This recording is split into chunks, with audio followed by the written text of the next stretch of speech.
great pleasure for me to be among so many literary people in such a beautiful hall of the Kerala Sahithya Academy. Before we talk about reclaiming the Republic, we need to understand what did we do when we established our Republic 74 years ago. The objectives of our Republic are mentioned in the preamble, that we promised our citizens justice, liberty, equality, and fraternity. For this, we guaranteed a number of important fundamental rights to our citizens, primarily the fundamental rights of equality, that all citizens will be equal irrespective of caste and creed, sex, or any other form of discrimination. We guaranteed civic rights under Article 19, primarily the right to speech, the right to associate, the right to peacefully assemble and protest, the right to have any profession, the right to freely travel across the country. We also gave our citizens the fundamental right of life and liberty, which the Supreme Court has interpreted to mean not just animal life or liberty, but it includes all that is necessary to lead a life of dignity, which includes the right to have basic food, the right to shelter, the right to basic education, the right to basic health care, etc., and includes the right to a fair environment, the right to a corruption-free society. To ensure that these rights are respected and all citizens are treated equal, and we established a democracy, which meant that the society would be governed by the people. The people will be the real masters, and to ensure that the will of the masters are followed in society, that is, the will of the people is followed in society, we set up various institutions. Some of the important institutions were primarily the judiciary. The judiciary was supposed to be independent of the government, and its job, apart from dispensing justice, was to ensure that fundamental rights of citizens are protected, that democracy and democratic institutions are protected, and that the legislature and the executive function within the bounds of their powers. We established, or we were supposed to have, a free media whose job was to inform people about important public issues, to have critical discussions on important public issues, and to allow the various shades of opinion to come out and be discussed freely in the media.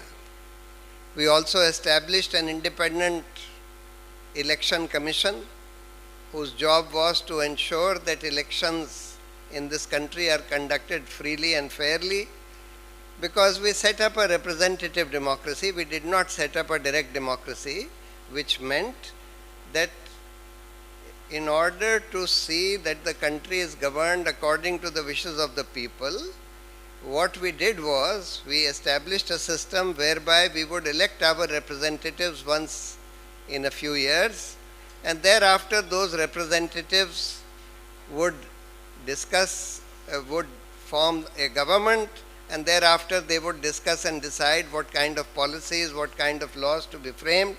Of course, after some basic public consultation with us, which was supposed to be through parliamentary committees, that when important laws go up for discussion in Parliament, normally they are supposed to be referred to parliamentary committees, where important or any important expert person from the people who has some knowledge and who has an interest in expressing his views about it, his views are heard, and thereafter the parliamentary committee gives a report to Parliament, and the Parliament then discusses the law and passes the law.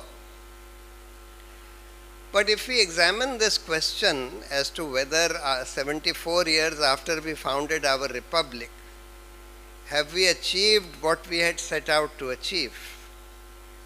Have we been able to give our citizens justice or liberty or equality or fraternity? The answer would be to a very little extent. There is very little justice in our society.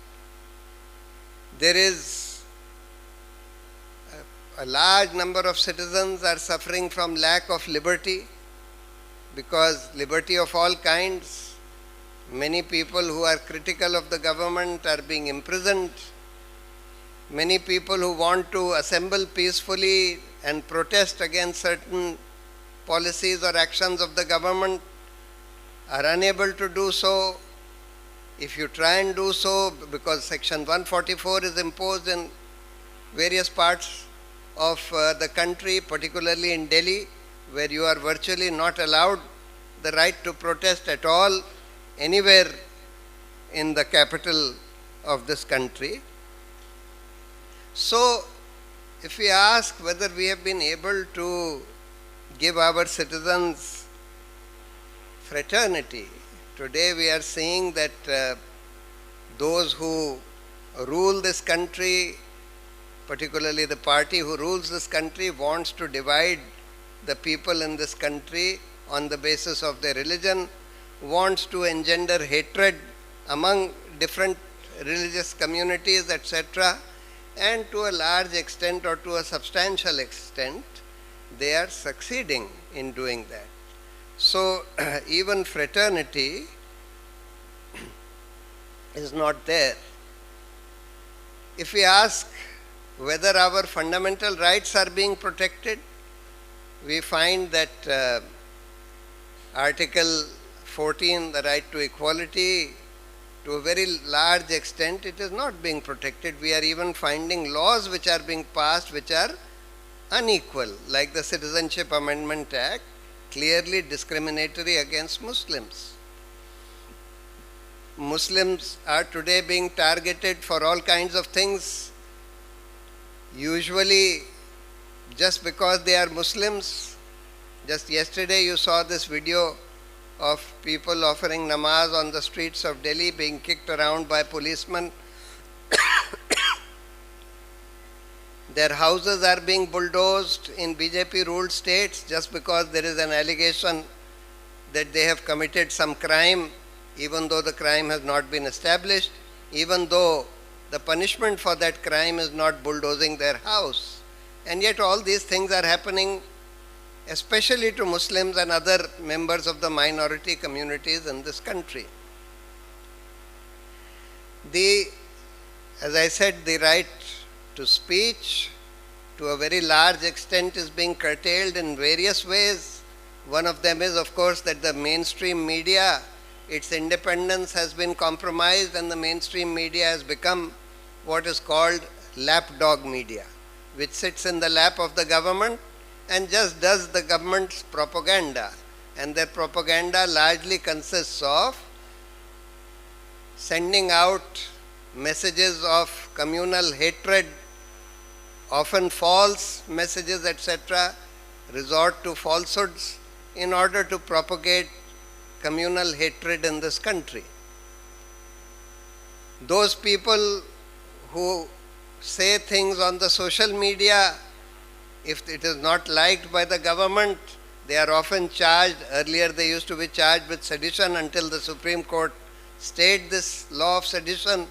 Now they are charged under various other draconian laws like Unlawful Activities Prevention Act, Prevention of Money Laundering Act, National Security Act, apart from various provisions of the normal criminal laws. A lot of them remain in jail for years altogether, unable to get bail because of the draconian nature of these laws and because also of the collapse of independence of the judiciary. So we are seeing that freedom of speech is under threat, under severe threat in this country. We are seeing that the freedom to assemble peacefully and protest is also being threatened and choked off in this country. We are seeing that the right to life and liberty is under severe threat, quite apart from, actual physical liberty is also threatened. And of course, life is also threatened when we see lynch mobs on the streets, beating up and sometimes killing people, primarily of the minority communities. And the police just stands there looking on without doing anything to enforce the rule of law. So, we are seeing a wholesale assault on all our fundamental rights. And of course, in the expanded meaning which the Supreme Court has given to Article 21, that is the right to lead a dignified life, we find that the majority of the poor in this country are not being able to lead a dignified life because of not having access to the basic things that are required to lead a dignified life, that is food, shelter, education, healthcare, etc. Of course, Kerala that way is a little better off, because here, by and large, even the poor people or the relatively poor people have access to at least basic healthcare, education, food, shelter, etc. But that is not the case in many parts of the country, especially in the larger states of UP, Bihar, etc. Our democracy and the institutions which were set up for ensuring democracy, they are all under assault. As I said, the media has become lapdog media, and there are many reasons for this. One reason is that the government uses its financial power of giving advertisements selectively to only those sections of the media which are willing to do the government's propaganda, and they give out thousands of crores of advertising money every year to the media. The second is that those who are not willing to sit in the lap of the government because of the inducement of government advertisements, they are threatened with action by the investigative agencies like the Enforcement Directorate, Income Tax, CBI, sometimes NIA, etc. also, with the result that much of the mainstream media, at least those sections of the media which are dependent on large amounts of money to be able to function, their independence has largely collapsed, barring some very few sections of the mainstream media. The government is also, fortunately for us, there is a growth of an alternative media which works on the internet and on the social media. So there are a large number of, or at least a substantial number of, good journalists who got frustrated because the mainstream media had become just cheerleaders of the government. So they have come out of that mainstream media, set up their own media platforms. Some of these platforms work on the internet. There are a number of fine platforms which have been set up, like The Wire, Scroll, Article 14, Reporters Collective, etc. There are also a number of very good and independent journalists working on the YouTube and doing visual journalism on the YouTube, like Ravish Kumar and many others. But there is an attempt by the government to control this independent media also by bringing in this broadcasters bill, by bringing in the telecom bill, in which various very, very difficult and onerous conditions are going to be imposed on the alternate media, on the still independent alternate media.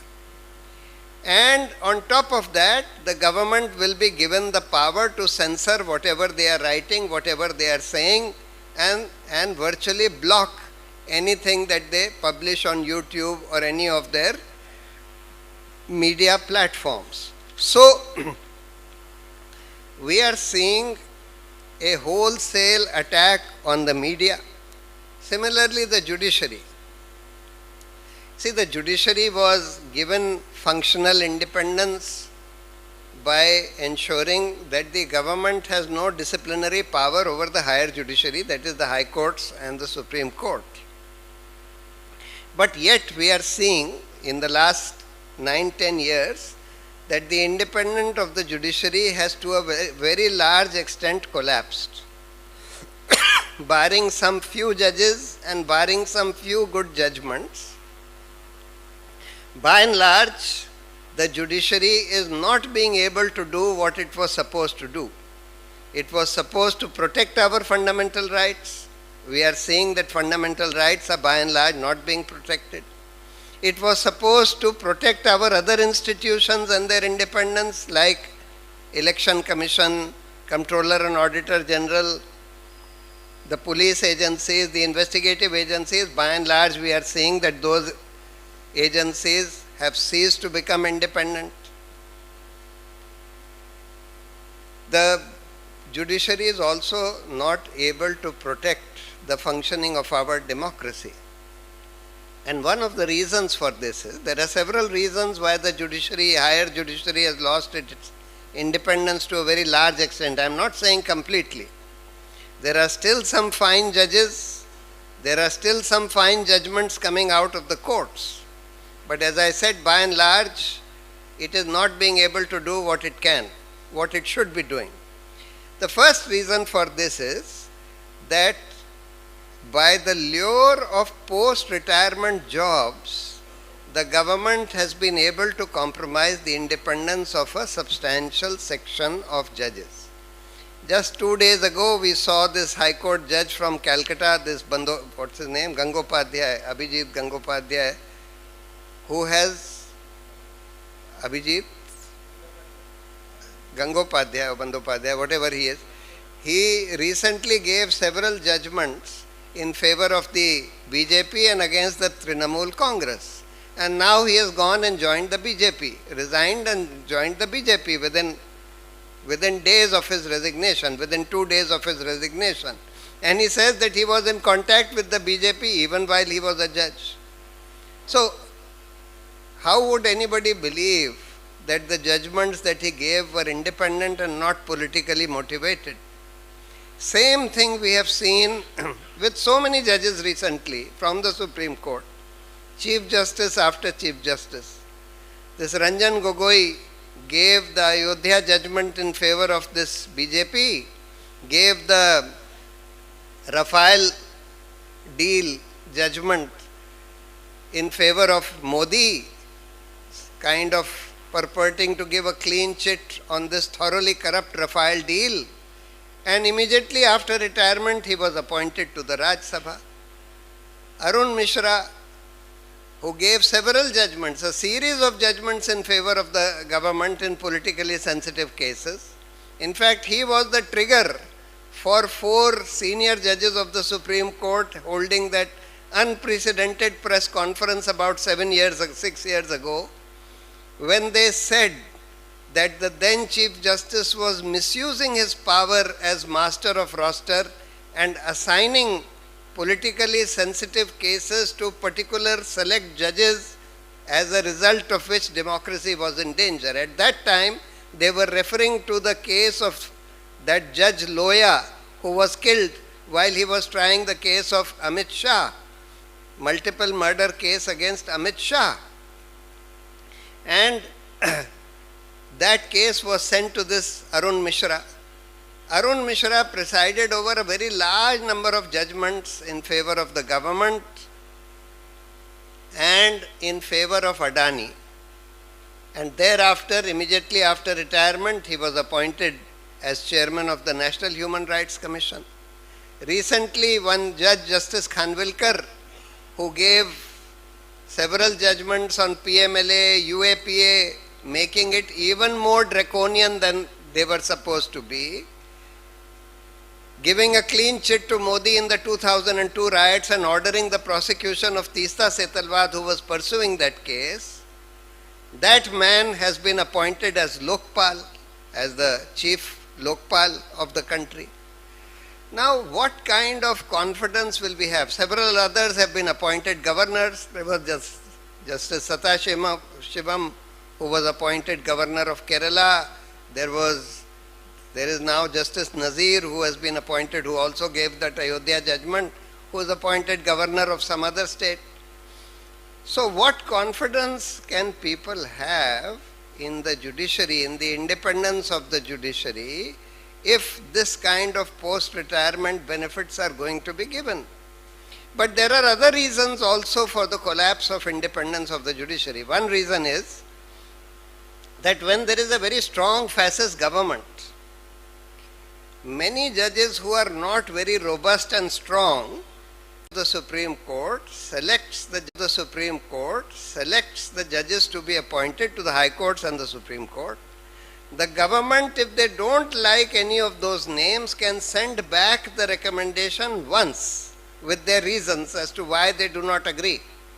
If the collegium thereafter reiterates that name unanimously, the government has no option but to appoint them.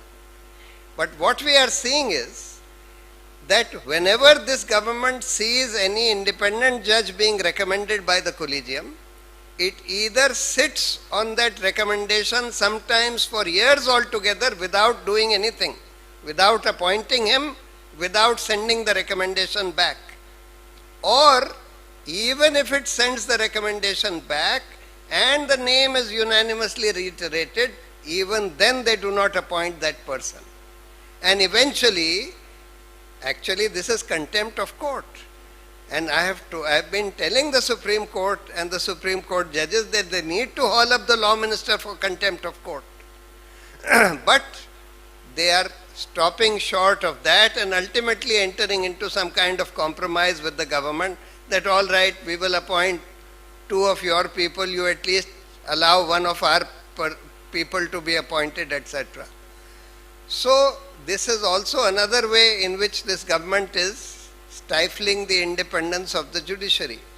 And of course there is a last very, very serious way, which is that this government has adopted a policy of using all investigative and intelligence agencies to dig out some dirt against judges, to prepare a dossier on judges. And then if they find something on the basis of which they can blackmail that judge, then they use that to blackmail that judge. So as a result of all these reasons, we are finding that to a very large extent the independence of the judiciary has also collapsed. The Election Commission, after Mr. Sessions' time, it remained an independent institution for many years, despite the fact that the appointments of the election commissioners were still in the hands of the government. But in the last 7-8 years, we have seen that the independence of the election commission has collapsed. And the reason is that this government has been appointing exactly those people which the government can arm twist in some way or the other and ensure that they will do exactly what the government wants it to do. And when somebody resists, like there was one election commissioner, Ashok Lavasa, who resisted what the government wanted them to do and who dissented from the other members and gave a order against Mr. Modi, then the government started hounding his family, his wife, etc., as a result of which they virtually forced him to resign from the Election Commission. We went to the Supreme Court some years back, saying that the Election Commissioner's appointment should not be in the hands of the government alone, but should be in the hands of an independent selection committee. When that hearing of that case started, I told the court that look, there is one post of election commissioner still vacant, and please pass an interim order saying that that appointment to that post will also be made by an independent selection committee of Prime Minister, Leader of Opposition and the Chief Justice. which is what the Law Commission and several other commissions had recommended earlier. Before the Supreme Court could take up my interim application, immediately overnight, the government appointed another election commissioner to that vacant post, and the appointment was done from A to Z in 24 hours.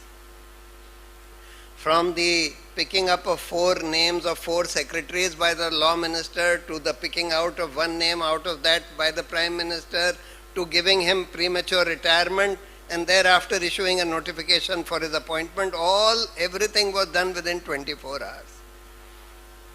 Thereafter, the Supreme Court ordered that no, at least in future, the selection of the election commissioners should be by this committee of Prime Minister, Leader of Opposition and the Chief Justice of India. But to overturn that, the government has brought a law in which the Chief Justice has been moved out and another minister to be selected by the Prime Minister has been brought in, which means that the appointments will again be controlled by the government. We have challenged this law, but unfortunately the Supreme Court did not stay the operation of the law and has fixed it for further hearing sometime in April, by which time 1 more post had become vacant and 1 more election commissioner has been appointed by the government. So we are seeing that, and we can see that the independence of the election commission has collapsed almost totally. Almost totally. Same thing has happened with the Comptroller and Auditor General. It is supposed to independently audit all government money. Earlier the CAG used to do many more audits of central government institutions, central government funds, but now those audits have been reduced to 1/4 of what they used to be. 1/4. In the audit of no defense deal were the pricing details left out of the audit report by the CAG ever. But in the Rafale deal, for the first time, the pricing details were removed from the audit report, and all at the instance of the government. So we are seeing that the CAG's independence has also been compromised. All the police agencies and investigating agencies, despite Supreme Court judgments earlier, putting in place various systems to try and ensure that these institutions, the CBI, the ED, the police, etc., are able to function with some degree of independence from the executive control. We are seeing that today all that has been reduced to nothing, and all these agencies, including the police, the enforcement directorate, the CBI, etc., are all dancing to the tune of the government, so much so that they are brazen enough to start cases against opposition leaders, and as soon as the opposition leader joined the BJP, they withdraw those cases. This is happening repeatedly. It has happened at least in 10 cases, where opposition leaders who were targeted by these agencies after they joined the BJP, they are scot-free. So, and there is an abuse, there is a threat to the rule of law itself in this country, in the form of lynch mobs being given free rein, in the form of bulldozer justice, which is a lawless thing to do, totally against every rule and law, being meted out by various governments and the chief minister cheering on this bulldozer justice, and this whole culture of assassinations disguised as encounters, the Thok De culture as it is called in UP, and the chief minister takes great pride कि हम ठोक देंगे, means I'll kill all these people. The kind of things that we are used to seeing in these Bollywood films of these encounter specialists in films like Ab Tak Chappan, 56 till now, 56 encounters till now, etc. This is now being openly practiced by various governments and chief ministers. And there is a assault on just civility. There is a whole culture of course, lynching, culture of abusing culture of threatening people with rapes, murders, etc., unleashed on the social media. And this culture is propagated by none other than the Prime Minister of this country. He regularly, there is a book written by a journalist, Swati Chaturvedi, called I Am a Troll. In that book, she describes this whole IT cell of the BJP and how this whole IT cell is eventually controlled by the Prime Minister himself. And their job is only to abuse, threaten and bully people who are saying anything on the social media against the BJP or the Prime Minister. But the most serious thing is the assault on our democracy. You see, democracy in this country, this representative democracy or electoral democracy, has been reduced to a game of money and propaganda. And there are many reasons for that, and this is something which goes to the root of what is happening in our country. Why is it that people like Modi are able to come to power?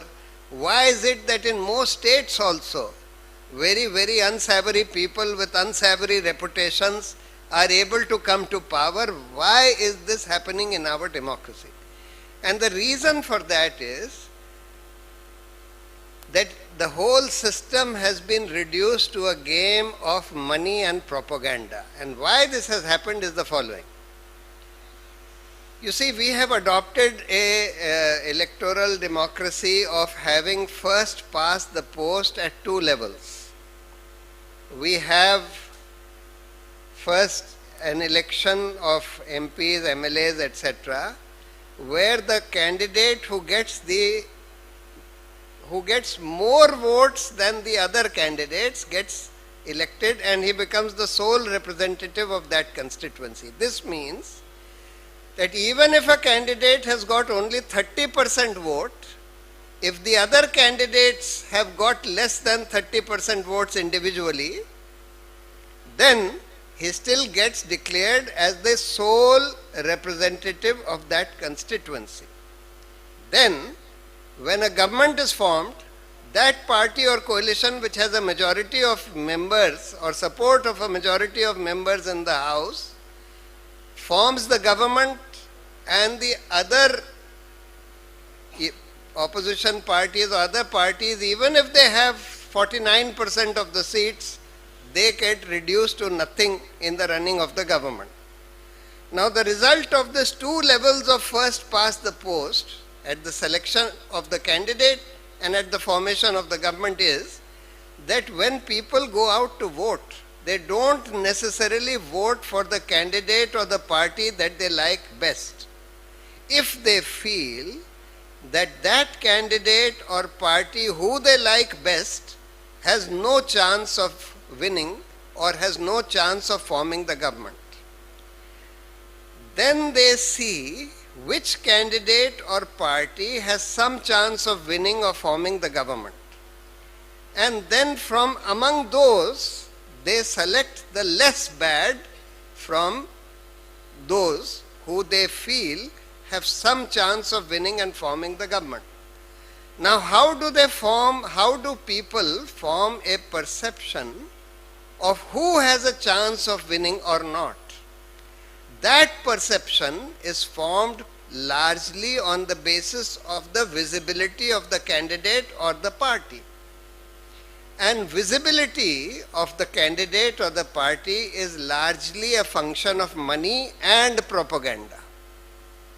Because visibility can be bought by money in various ways. You can buy advertisements on newspapers and television. You can put up hoardings, banners, posters across the state or the country with money. You can even organize large rallies with money. These days, large political rallies are often organized by getting paid people to impress the onlookers. Ki look, such a big, and usually it's just the television footage. From television, people see that in Modi's rally there are so many, there is such a big crowd. They don't know that the crowd has all been bought by money. They have not come on their own.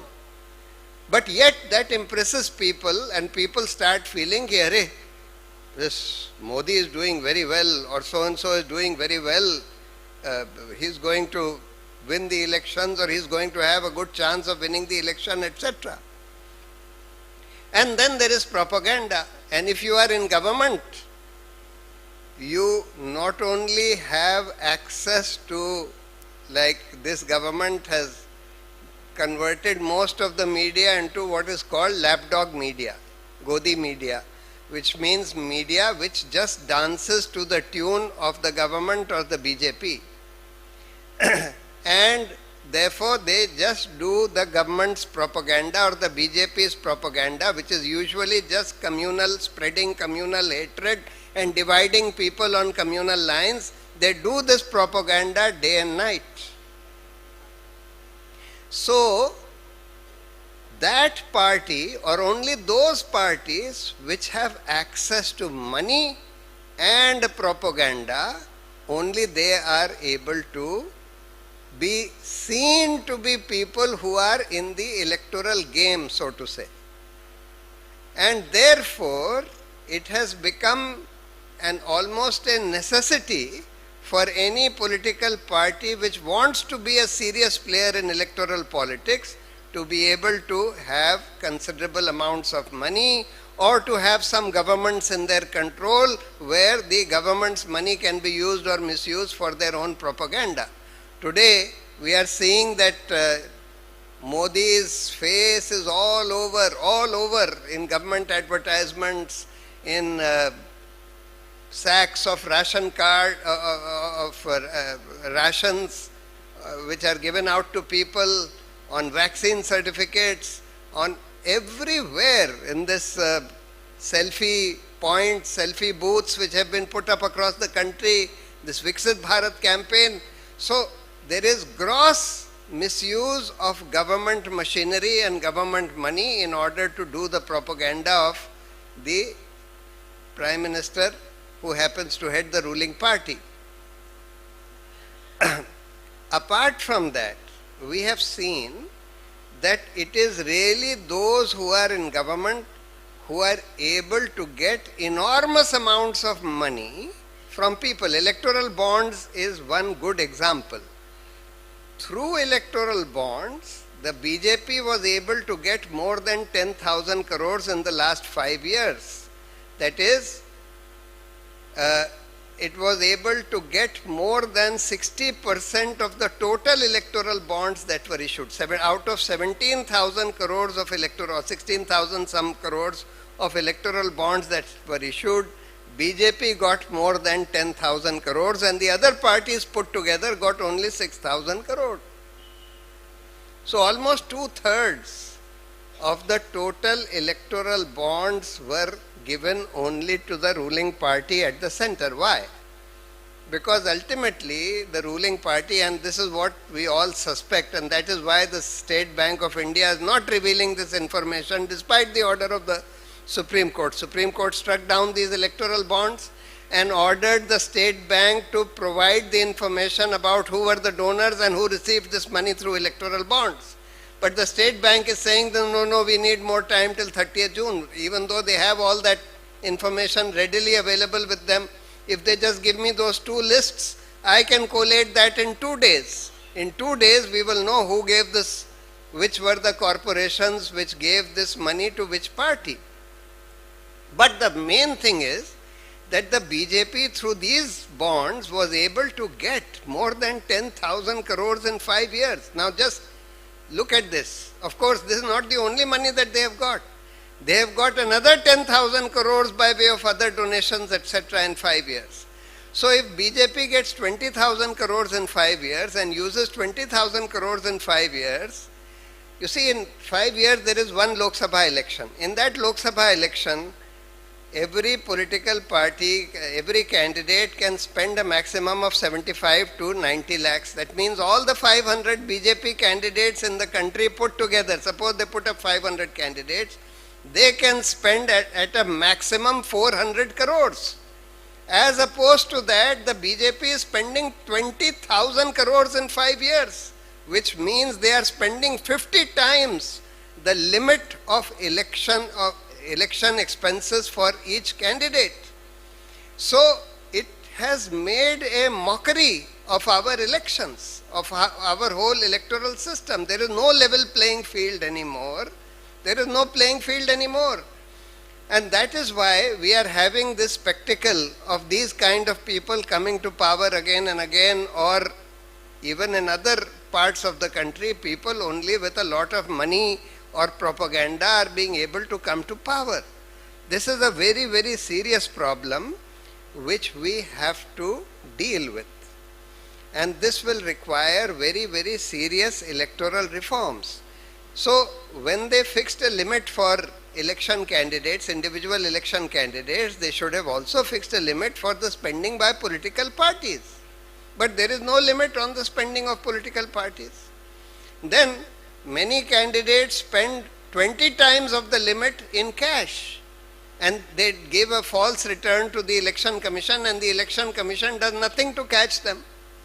If there was a law when this demonetization was done, the government said that we want to have a cashless economy and people should spend everything through bank transactions. Now ordinary people cannot spend everything through bank transactions, but at least political parties and candidates of political parties could be made to spend everything through bank transactions. But that law was not brought. It was very simple to bring that.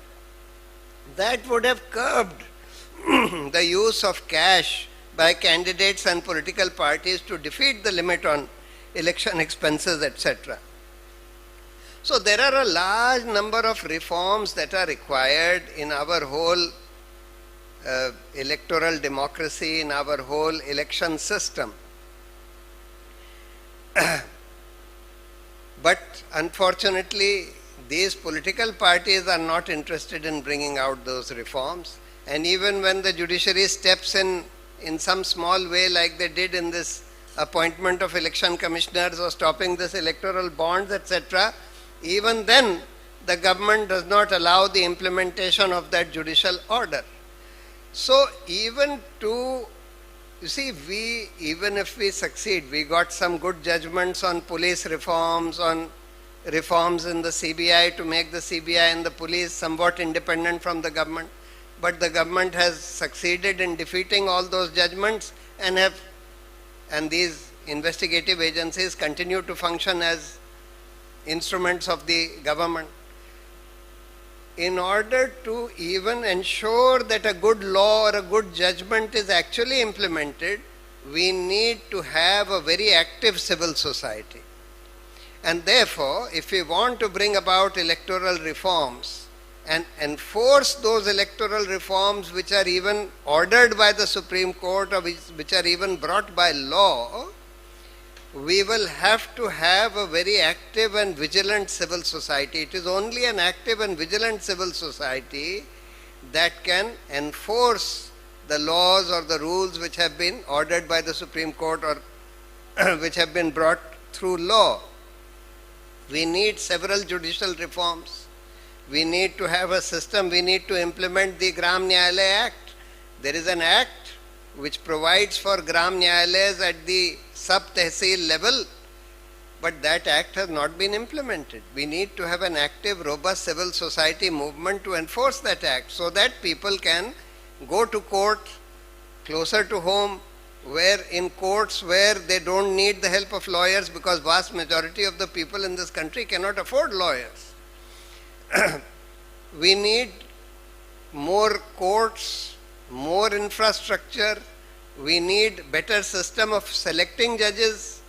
We need better system of accountability of judges, and we need to stop these proposed retirement jobs, etc., by which the independence of the judiciary is being compromised. But the problem is that for those reforms we need to have an active and robust civil society, because the civil society is the main stakeholder in our democracy, in our judiciary, in our media, etc. So therefore, unless we have an active and robust civil society agitating for these reforms, agitating to ensure that orders of the Supreme Court, etc., are implemented, we are not going to make much progress. And therefore, what I suggest is that if we want to reclaim our republic, the republic today is under the most severe threat that it has ever been in our history of last 74 years. If this Modi government comes back again in 24, we can write off many of our fundamental rights, we can write off secularism, we can write off our democracy itself. So therefore the immediate task for all of us is to ensure at least that these people don't come back.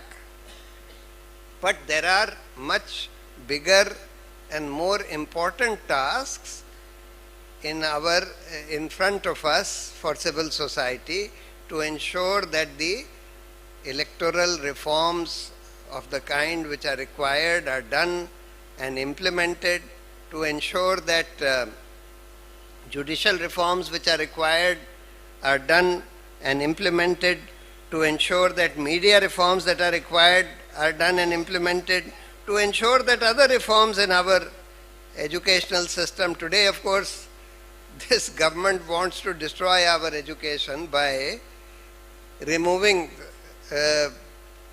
they are removing the periodic table, they are removing Darwin from our syllabus in many schools, etc. They are removing chapters of Mughal history from history books in our schools.